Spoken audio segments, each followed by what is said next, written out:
দেশের ৭টি পরিত্যক্ত বিমানবন্দর আবারও সচল করার উদ্যোগ নিচ্ছে বাংলাদেশ বেসামরিক বিমান চলাচল কর্তৃপক্ষ। তার মধ্যে রয়েছে আলোচিত লালমনিরহাট ও শমশেরনগর বিমানবন্দরও। তবে সবার আগে সচল হবে বগুড়া বিমানবন্দর। বিমানবন্দরগুলো চালু হলে দেশের পর্যটন অর্থনীতির বৃদ্ধির পাশাপাশি নতুন সমীকরণ আসতে পারে দক্ষিণ এশিয়ার ভূ রাজনীতিতেও। বিস্তারিত ইমতিয়াজ আলমের প্রতিবেদনে।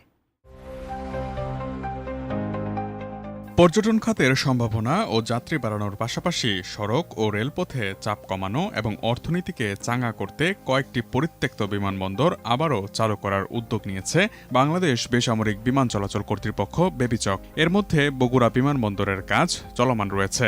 পাশাপাশি লালমনিরহাট ও শমশেরনগর বিমানবন্দর চালুর বিষয়ে সরেজমিনে পরিদর্শন করেছে ৪ সদস্যের একটি কারিগরি বিশেষজ্ঞ দল। বর্তমানে দেশের ৭টি বিমানবন্দর পরিত্যক্ত অবস্থায় রয়েছে। এগুলো হলো বগুড়া, লালমনিরহাট, মৌলভীবাজারের শমশেরনগর, ঈশ্বরদী, ঠাকুরগাঁও, কুমিল্লা ও তেজগাঁও বিমানবন্দর। সবার আগে চলতি বছর জুলাই মাসেই বগুড়া বিমানবন্দর চালু করার উদ্যোগ নেওয়া হয়েছে। এছাড়া লালমনিরহাট বিমানবন্দর ও মৌলভীবাজারের শমশেরনগর বিমানবন্দর চালু করার জন্য সিভিল এভিয়েশন অথরিটি সরেজমিনে পরিদর্শন করেছে। তারা বিমানবন্দর দুটি চালু করার বিষয়ে বেবিচক চেয়ারম্যানের কাছে প্রতিবেদন জমা দেবেন। তারপর পরবর্তী পদক্ষেপ নেবে কর্তৃপক্ষ। এছাড়া অন্য বিমানবন্দরগুলো পরিদর্শন করে দেওয়া প্রতিবেদনের ভিত্তিতে পরবর্তী ব্যবস্থা গ্রহণ করবে কর্তৃপক্ষ। এ বিষয়ে বেবিচকের chairman air vice marshal Mohammad Manzur Kabir Bhuiyan গণমাধ্যমকে বলেন, পরিত্যক্ত বিমানবন্দরগুলো পর্যায়ক্রমে সচল করা হবে। তবে অবকাঠামো নির্মাণ, সংস্কার ও আনুষঙ্গিক প্রস্তুতি যেটার আগে শেষ হবে সেটি আগে সচল করা হবে। সেই হিসেবে সবার আগে চালু হচ্ছে বগুড়া বিমানবন্দর। তবে বাণিজ্যিকভাবে শুরু হতে ১ থেকে ১.৫ বছর সময় লাগতে পারে বিমানবন্দরটির।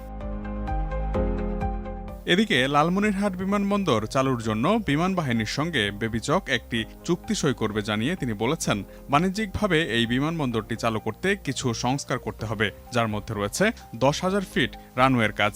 ১৯৩১ সালে ব্রিটিশদের দ্বারা নির্মিত ৪ কিলোমিটার রানওয়ে বিশিষ্ট এই বিমানবন্দরটি আয়তনে দক্ষিণ এশিয়ার দ্বিতীয় বৃহত্তম বিমানবন্দর হিসেবে পরিচিত। একটি বিমানবন্দরের উল্লেখযোগ্য অবকাঠামো যেমন ৪ কিলোমিটার রানওয়ে, বিশাল টারমাক, হ্যাঙ্গার, ট্যাক্সিওয়ে ইত্যাদি এ সকল অবকাঠামো সংবলিত লালমনিরহাট বিমানবন্দরটি পরিত্যক্ত অবস্থায় রয়েছে। সামান্য সংস্কার করা হলেই এটি ব্যবহার উপযোগী হয়ে উঠতে পারে।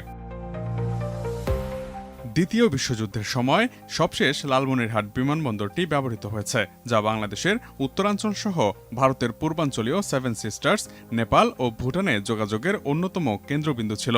স্বাধীনতা লাভের পর বিভিন্ন সময়ে বিমানবন্দরটি চালুর দাবি ওঠে স্থানীয়দের পক্ষ থেকে। বিশেষজ্ঞ